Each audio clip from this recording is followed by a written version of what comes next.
नमस्कार, प्रणाम, स्वागत है हमारा नया ब्लॉग में। आप सबके बता दें कि कल सुबह एम्स भोजपुरी से बहुत ही प्यारा और बड़ा गीत आ रहा बा प्रमोद प्रेमी यादव जी के।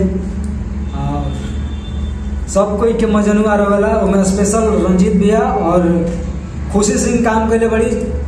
और गीत बा इरशाद बेदर्दी के जो बहुत ही अच्छा गीत लिखे हैं भाई। और संगीत बा BS सोमान के। तो आप लोग ये गाना के कल सुबह 7:15 पर एम्स म्यूजिक पर जाकर सुन सकता नहीं।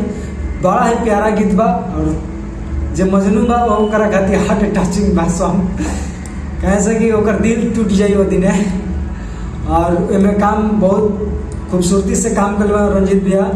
और स्पेशल थैंक्स क्योंकि एगो दुल्हा की तरह लग रहा है उनकर तो ब्याह तो हो गया।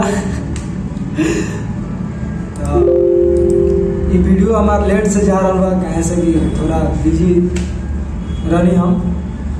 आप लोग कल सुबह 7:15 पर एम्स म्यूजिक पर जाएं, ढेर सारा प्यार आशीर्वाद दी और गाना के ट्रेंडिंग में जल्द से जल्द आए। जय माता।